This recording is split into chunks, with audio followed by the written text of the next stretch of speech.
Sir, आप पूर्व सांसद रह चुके हैं और कल आपका महाराजगंज में धरना प्रदर्शन था। इस पर आपका क्या कहना है?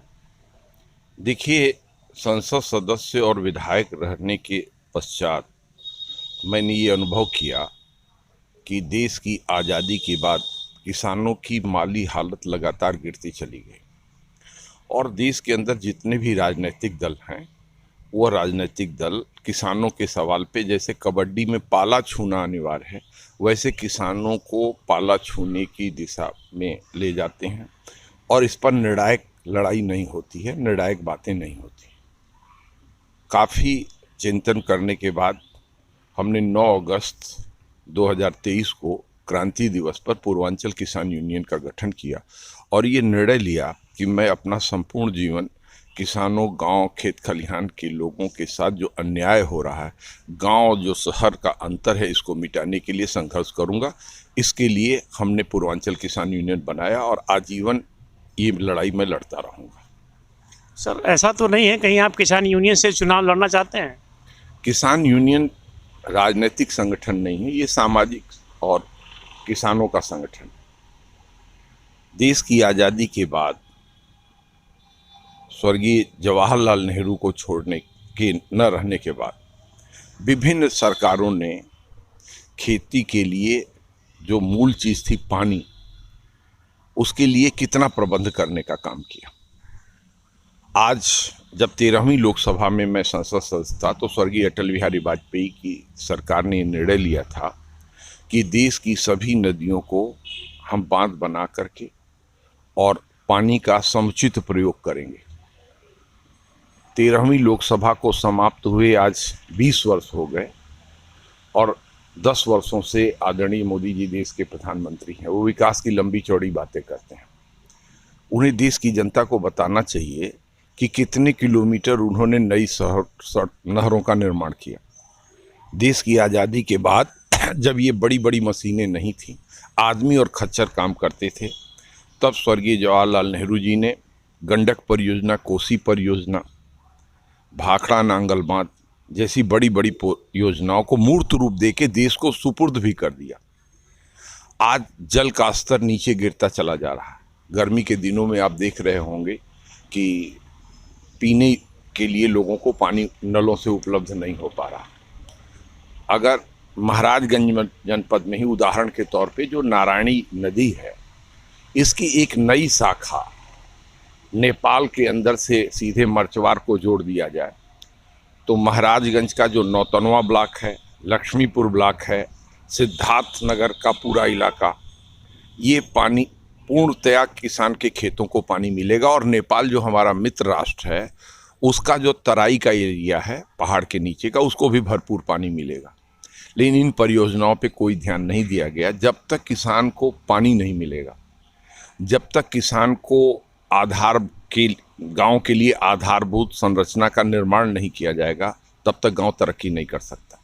देश की आज़ादी के इतने वर्षों बाद आप शहर को बिजली का मानक 24 घंटे का रख रहे हैं और गांव को 8 घंटे भी बिजली नहीं दे रहे हैं। हमारी मांग है कि जितनी शहर को बिजली मिलनी चाहिए उतनी गांव को भी बिजली मिलनी चाहिए। हम ये नहीं कहते कि गांव को आप 24 घंटे बिजली दे दीजिए, लेकिन अगर शहर को आप 24 घंटे बिजली दे रहे हैं और 4 घंटे उनकी बिजली की कटौती करते हैं तो गाँव की 8 घंटे की बिजली बढ़ जाएगी। इसी तरह से देश की आज़ादी के समय में चाहे नरेंद्र मोदी जी हों, चाहे योगी आदित्यनाथ जी हों और चाहे मैं हूं, हम लोग प्राइमरी स्कूलों से निकले हुए विद्यार्थी रहे हैं। आज प्राइमरी स्कूलों की क्या स्थिति? प्राइमरी स्कूलों में भी बदलते हुए परिवेश में हमें कॉन्वेंट पैटर्न पर शिक्षा देनी होगी, तभी हम देश के भविष्य को सजा सकते हैं, संवार सकते हैं। आज खेती के अंदर इतनी विसंगतियां हैं कि स्वामीनाथन कमीशन का गठन किया गया। स्वामीनाथन कमीशन पूरे देश के विभिन्न हिस्सों में गया और उसने खेती की जो स्थिति है उसका अध्ययन किया और विभिन्न राज्यों में जो जो फसलें बोई जाती हैं उस पर एक विस्तृत रिपोर्ट सदन के अंदर प्रस्तुत किया और सदन ने सर्वसम्मत स्वामीनाथन कमीशन की रिपोर्ट को स्वीकार किया।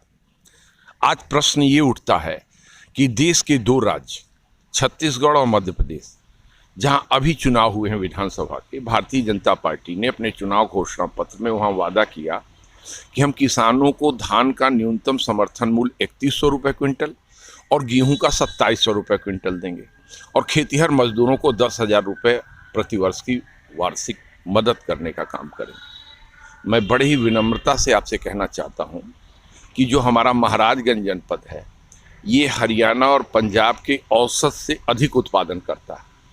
महाराजगंज उत्तर प्रदेश के किसानों को धान का न्यूनतम समर्थन मूल्य मिलेगा 2185 रुपये और छत्तीसगढ़ और मध्य प्रदेश में 3100 रुपये। ये विसंगति क्यों? स्वामीनाथन कमीशन की रिपोर्ट का जो CP+2 फार्मूला है उससे धान का न्यूनतम समर्थन मूल्य 3100 रुपये क्विंटल होना चाहिए और गेहूं का न्यूनतम समर्थन मूल्य 3150 रुपये क्विंटल होना चाहिए। इस सवाल पर किसी भी राजनीतिक दल ने संसद या विधानसभा की कार्रवाई को ठप करने का काम नहीं किया। मैं जब 13वीं लोकसभा में महाराजगंज से संसद सदस्य था और गन्ने का दाम उत्तर प्रदेश में घट के 95 रुपये से 72 रुपये क्विंटल हो गया था तो मैंने कार्य स्थगन प्रस्ताव ला करके संसद की कार्रवाई को ठप कर दिया था। और मैं आज भी प्रणाम करता हूं स्वर्गीय अटल बिहारी वाजपेयी जी को कि 1 घंटे बाद वो सदन के अंदर आए और जब इस पे विस्तृत चर्चा हुई तो मैंने कहा कि आदरणीय प्रधानमंत्री जी, पिछले साल जब पानी सस्ता था, डीजल सस्ता था तो उत्तर प्रदेश में गन्ना किसानों को गन्ने का मूल्य मिला 95 रुपये क्विंटल। इस साल घट करके 72 रुपये क्विंटल हो गया और ये इसलिए हुआ कि चीनी मिल मालिकों का ये तर्क है कि 95 रुपये क्विंटल गन्ने का दाम देने में हमें पड़ता नहीं पड़ा। मैंने कहा उत्तर प्रदेश का सहारनपुर जनपद और हरियाणा का अम्बाला ये दोनों सीमावर्ती जनपद है, जमुना उस पार अम्बाला, जमुना इस पार। सांसद जी का कहना है कि राजनीति में बदलाव होना जरूरी है और जनता ये मांग कर रही कि राजनीति में बदलाव हो। कल इनका महाराजगंज में धरना प्रदर्शन था और धरना प्रदर्शन में इन्होंने कहा कि अगर हमारी मांगें पूरी नहीं हुई तो पूरे मतलब भारत में जो है ये आंदोलन जारी रहेगा और इसका जो है खामियाजा सरकार को भुगतना पड़ेगा। मनोज कुमार त्रिपाठी, हर्षोदय टाइम, नौतनवा, महाराजगंज।